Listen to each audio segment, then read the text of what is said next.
Hi, I'm Christian Brindle with Christian Brindle Insurance Services. And I'm Glenn Shelton with Lead Heroes and Hire Heroes. And this is Taco Tuesday. Tuesday. Let's talk about insurance. This is a show all about growing your business as an insurance agent and bringing you up-to-date marketing trends. We have great guests. We have sales experts. We'll talk about all things pertaining to senior insurance and other lines of insurance. We're trying to help you grow your business, and we are excited that you are here to watch our content.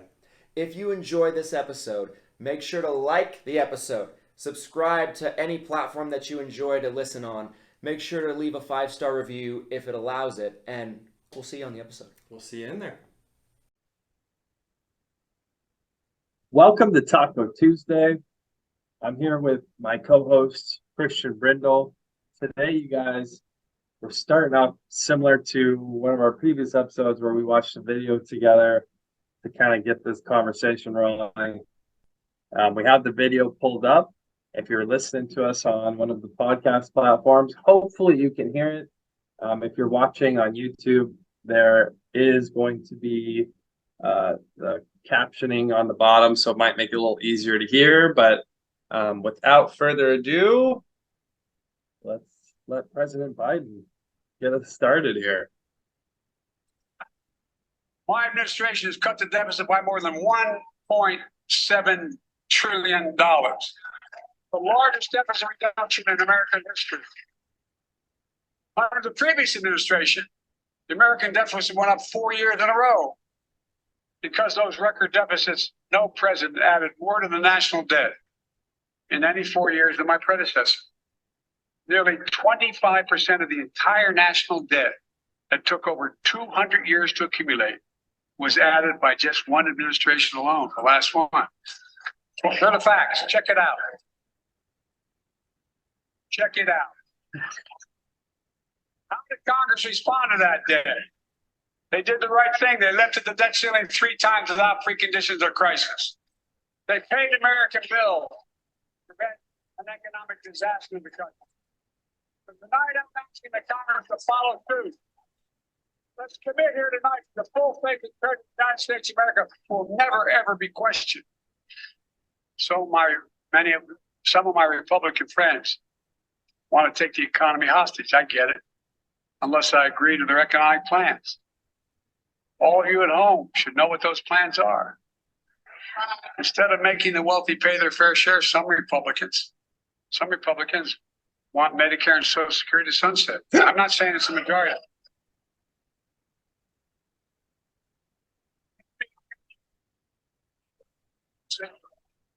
Check my office. Give you a copy. I'll give you a copy of the proposal. That means Congress doesn't vote. You see, I tell you, I enjoy conversion. You know, it means that Congress doesn't keep the programs the way they are. They go away. Other Republicans say, I'm not saying it's a majority of you. I don't even think it's even a significant, but it's being proposed by individuals. I'm not politely not naming them, but it's being proposed by some. What a train wreck. Well, the idea is that we're not going to be moved into being threatened to default on the debt if we don't respond.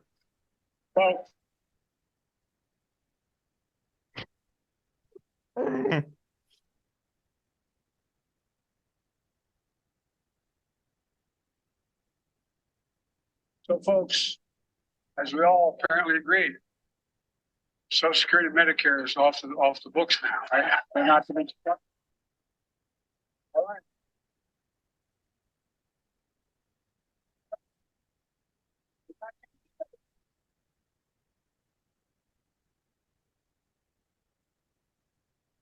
The connection is hard. Lifeline for millions of seniors. Americans have to pay into them from the very first paycheck they started. So tonight, let's all agree, and we currently are. Let's stand up for seniors.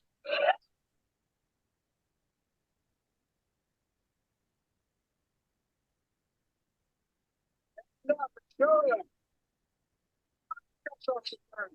will not cut Medicare. Those benefits belong to the American people. They earned it. And if anyone tries to cut Social Security, which apparently no one's going to do, I'll stop them. I'll veto it. I'm not going to allow them to take away, be taken away. Not today, not tomorrow, not ever. But apparently it's not going to be a problem. Smart.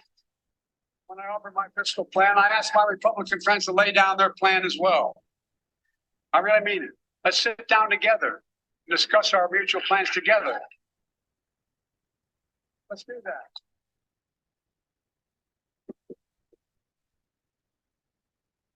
And that's really it. I'm going to stop the share Wow.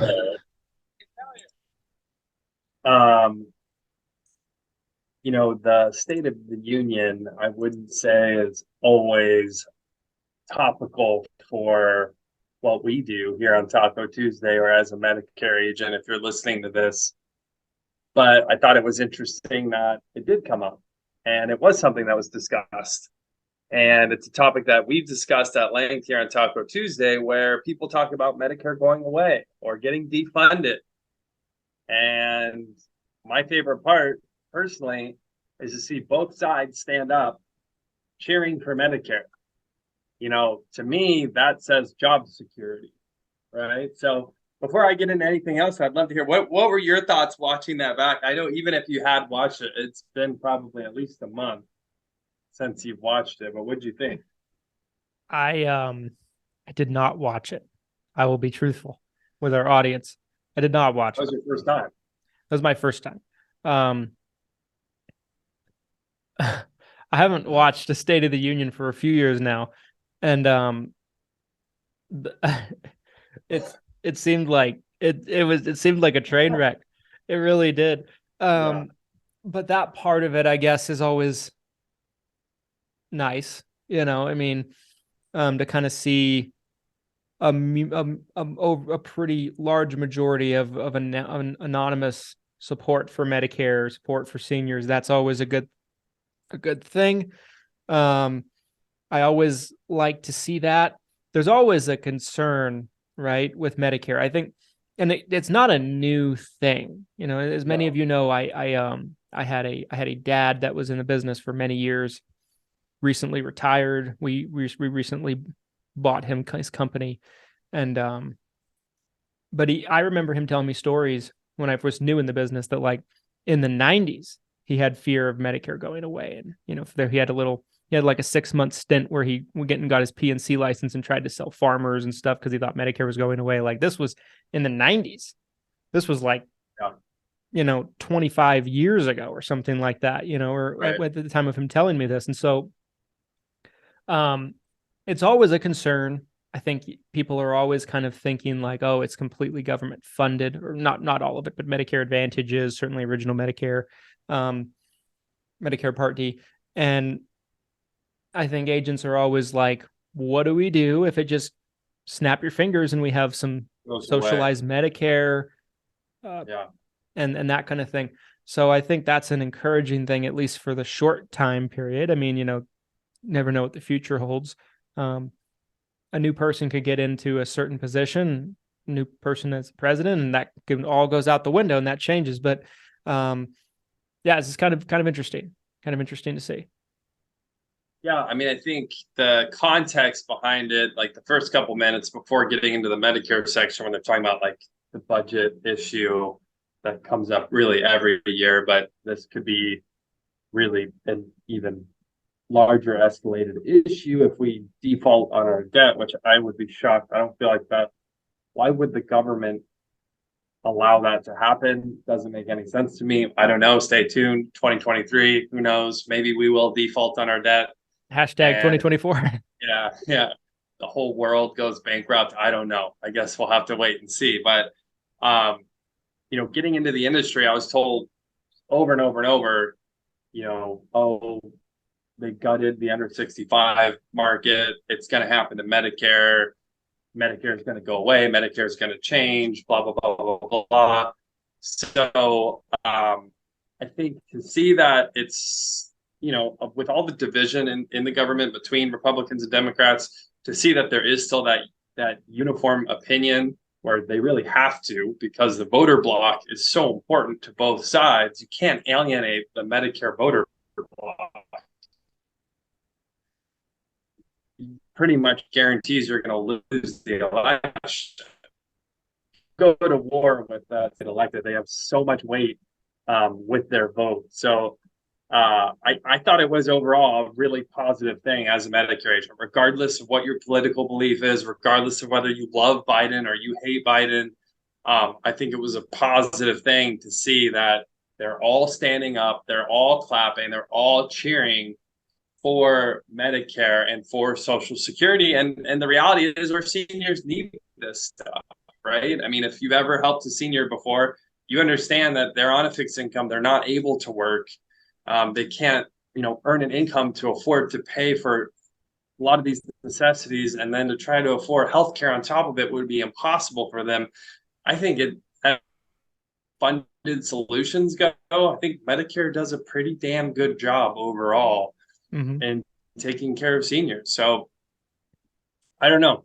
There was a lot of stuff in that video where you could point to, like, the heckling and the people back and forth. And again, the idea that we're even talking about the possibility of defaulting on our debt is insane to me, as the richest country in the world. Like, not being able to pay our bills and there's a whole lot that behind that too that you go into. But I think the positive thing to pull from that video, and we'll try to remember to link that video too, in case you guys couldn't hear it if you're on the podcast listening, or if you just wanted to see, like, the source came from C-SPAN. It was just a little 5-minute clip from the State of the Union of Biden talking about a couple of different things like Medicare and Social Security. But yeah, overall, I thought it was a very positive thing as a Medicare agent to see that.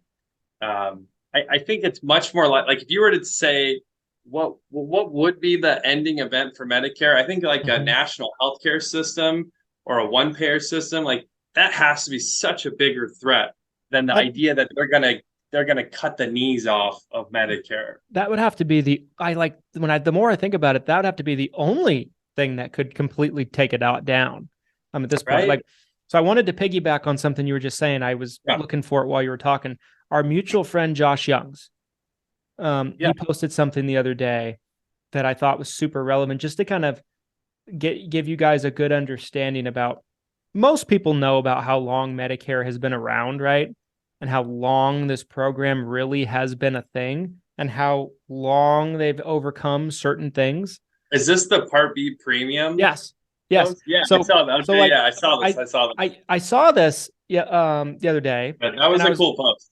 And I was like, I know Medicare the bill was passed in 1965 by Lyndon B. Johnson, LBJ, the original LBJ, and took effect 1966, right? Most Medicare agents know that. Gone through a ton of changes. I actually talk about the history in it in a book I wrote called Medigap 101. Plug Amazon, check it out. Blue book. Boring as nails, but it's not exciting. But anyway, not as exciting as Taco Tuesday, you guys. Not even close. But anyway, I'm going to read you some numbers from this post that this was great. This was eye-opening to me. I'm glad you brought this up. I thought it just fit so well in this conversation, right? So 1966, year one of Medicare. The Medicare Part B premium is $3 per month. 1975, 9 years later, the Medicare Part B premium is $6.70 per month. Crazy. Fast forward 10 years, 1985. Medicare Part B premium is $15.50 a month. 10 years after that, 1995, $42.50 per month. 10 years later, 2005, $78.20 a month. 2015, which I remember this actually, $104.90 a month. 2021, $148.50. 2022, $170.10. And then, of course, as we record this, 2023, $164.90. It's almost like when you hear your grandparents being like, in my day, I could have got a loaf of bread for a nickel. Well, in my day, I could have paid my Part B premium for $3 a month. And Well, if you ever needed proof that inflation's real, you guys, I think we just proved it right here on Taco Tuesday. right, like, so shout out to Josh Youngs for that. He put that shout up. out to Josh. Great post, Josh. And it's just like, to me, if you think about all the things, right? So like, I'll give you like a 60-second history lesson about some of this stuff.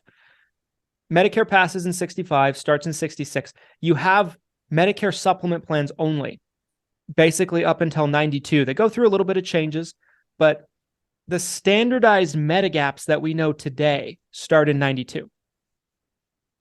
And that's where Plan F comes from, Plan C, these different kind of standardized plans, right? That stays pretty much the same until 2005, Medicare Advantage passes and Part D passes and starts in 06. Plan G and Plan N become a thing 2010, right? So like, you think of all the, like, the history here, right? And all the changes that have probably gone on, and from a deficit perspective, from a budget perspective. I remember hearing when I was a kid that Medicare was going to be out of money by the time I was in middle school. You know, like, everything we're hearing about now, oh, Medicare is going to be insolvent. I've heard that literally my entire life. Same. And so that is something where I'm like, it's been so tried and true. Like, it's been the definition of tried and true. So is it going to be going anywhere in the next 10 years? I'd be awfully surprised. Yeah, I would too. I mean, there'll be changes. There will be things like the Part B premium where it has to increase, you know, to offset additional costs. I mean, when you think about going from $3 a month to $160, I mean, that's what a massive increase that is. But, you know, inflation is obviously one contributing factor, but I think just the cost of healthcare has gone up so much too. I mean, technology in healthcare. I mean, there wasn't a lot of healthcare options back in the 60s compared to today. You know, there's unlimited possibilities with your healthcare now, different directions you can go, new stuff coming out all the time for seniors. But yeah, the bottom line is, when you look at such a rich history like that, how could you look at that and think kneecapping Medicare is going to pass and be a popular item? Not only would it pass and get voted on in the government, but that people are going to actually go out into the streets and cheer for this, cheer for the death of Medicare. Mm-hmm. Yeah, let's condemn our seniors. Like, I don't understand that viewpoint at all. I know there are probably a select few politicians where that plays to their audience, right? Where even if they don't want to do it, you kind of say it to, you know, provoke your audience into voting, I guess, right? I mean, they're kind of playing theater with their constituents, but the idea that as a whole, as a country, that we would be happy and allow our seniors to lose Medicare, to lose this type of healthcare, I don't know. It's just wild to me that it was such a strong belief. Like, it's 10 years ago, guys, when I got into the industry, I didn't sell Medicare because of this belief. I avoided Medicare like the plague because everyone was telling me this. There's no money in Medicare. Medicare is going to go away. Just like the under 65 health market, the commissions will go away.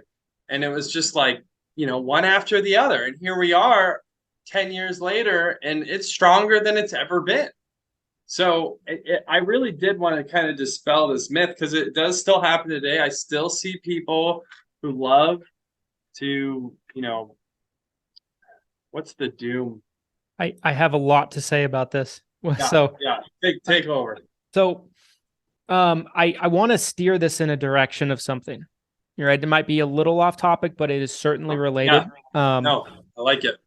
I had a conversation the other day with a life agent. Somebody that is life only licensed, somebody that is interested in getting into. I've never understood that, by the way. Why not get life health? I don't get it. Why, as an agent, would you not get? Did you know when my first year I got health only, and I got life year 2? You're part of the problem. Look at you. My wife is health only licensed, by the way. Still doesn't have a Why? life. Still doesn't have life. Why? Less to study for. It's less to study No. for. No. But anyway, so I'm having this conversation with his life agent, and he's curious about the Medicare market. Very green, doesn't know a ton about it, how it works. And he's like, listen, he's like, I have these life only uplines. They don't do Medicare. I'm in some Facebook groups that are life groups and things like that. And anytime the topic of Medicare comes up, they're always saying things like, there's no money in it. There's no overrides in it. Like there's no overrides. Like that was the thing that came up on the phone call. Right. There is no such thing as a Medicare agency. It's just, there's not enough potential in it to build a business around it. Like these are some things that I've heard before that come from people that sell life that have usually it comes out of the people's mouths that either one, don't sell Medicare, never have, or two, if they do, they sell so little of it that their opinion really couldn't mean less. And I'm just like talking to this dude. I'm like, well, I'm making $100,000 a month as a Medicare business. I'm like, I'm making north of that every single month as a Medicare business. I'm like, it could have fooled me, I'm like, and so I'm just kind of going. And so I think it's that for some reason, and this probably could be its own Taco Tuesday topic, but for some reason, there's this, I know what it is. It's because if someone's selling life and there's an agent for you that's selling life, you want to demonize anything else that they want to do, right? You want to build up. Exactly what I was going to say. You want to build up what you're actually doing, but to blatantly just spout off these crazy inaccuracies, like you can't build an agency. So Boomer Benefits worth $100 million. That's not possible, I guess. They're selling something else on the side that you don't know about because there's not enough money in Medicare. And, there's no overrides in Medicare. An Agent Pipeline or Premier, they're probably worth $100 million. Like they're doing something on the side, and so I'm just walking through with him some of these conversations, and of course he doesn't know any better. It's not, it's just things that he's heard, and it's interesting that some of the inaccuracies that I hear from life only agents in particular about Medicare. It's like, well, you have no idea. Like you were being fed propaganda from the top somewhere. The big life recruiting agencies, especially the life recruiting agencies that are structured like an MLM, they demonize Medicare because they don't do it, or if they do it, they do so little of it that they don't make as much money as if the agent just sold life insurance. So it really is propaganda in the realest sense, you guys, that was being handed down from the top. Again, I'm hearing this from several people at my agency, at the FMO that I got originally contracted with. I'm hearing these things from all these people. And the reality was, it was all propaganda because they just wanted me to think a certain way. Just sell life insurance. You'll make more money than you could possibly ever make with Medicare. Not to mention there's no risk. Life insurance isn't going anywhere. Blah, blah, blah, blah, blah, blah, blah, blah, blah. So, yeah, I mean, if there's anything that we could do today, because this myth still gets perpetuated, like I'd love to just dispel it, it's not true. And if Medicare was to change, which obviously could, life insurance could change too. Sure. They could drop rules. There are certain states that have rules around life insurance that are different than other states. For the longest time, you couldn't sell a final expense policy in Washington that was below $5,000 in face amount. Like the government can change rules to anything at any time. If you really want to play that card, sure. Sure. They could change any rule anytime.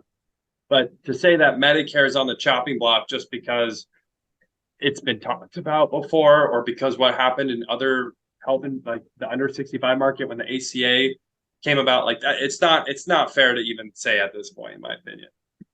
It's like what I told this guy was, I'm not going to bash life, but I will dispel the inaccuracies, right? I'll clear up some of the misconceptions about Medicare. What I told him is, I was like, everybody wants to paint their opportunity as if it's the only opportunity and everything else is shit. I told him, I'm like, there's a lot of money in selling life. There's a lot of money in selling Medicare. They're just different. Medicare is long-term residual passive income that probably takes a 3 to 5 year plan to make a lot of money. life, you can make a lot of money right off the bat, but it's more of a hamster wheel. You have to keep selling. There's not nearly the same kind of renewals, but you can make much more faster. So I'm like, they both have their pros and cons. They're both great opportunities, but I'm like, I think it was just one of those things where like, I've heard those things before from life guys, but like in 2023 to hear that that's still being told to people, I'm sure, is wild to me. I'm sure it's probably as bad as ever out there. Just because I'm not hearing it, I know these organizations still exist that are massive life insurance recruiting organizations. It's an MLM structure where they're really banking on that override, and they don't want any distractions for that agent. So they are telling them these things that are not true. Yeah. You know, and it is. It's not fair. It's not fair to the agent because it's an opportunity for them to earn an income and help people that they could already be doing, and they're just not doing because they're not being told the truth. Yep. I mean, I think, you know, we can expand on this in another episode, but I think it was a really, like, I think it related really well, you know, to this, because, you know, it's almost used as like a recruiting tactic against Medicare, you know, from so many.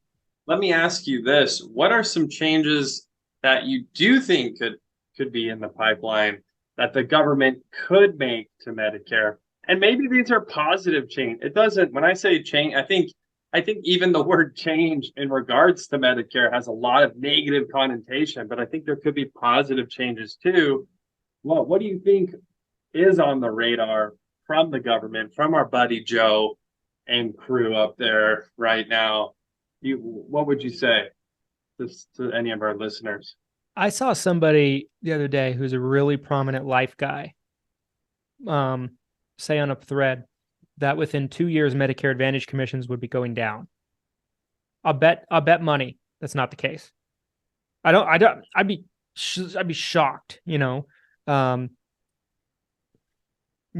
think that on the short-term basis, I think we'll see Medicare Advantage commissions continue to go up every single year, as they have. In my career, they did go down in 2015. So they went from 425 to 408 in a year for true ups. And then they went back up to 425 the next year and continued to climb ever since.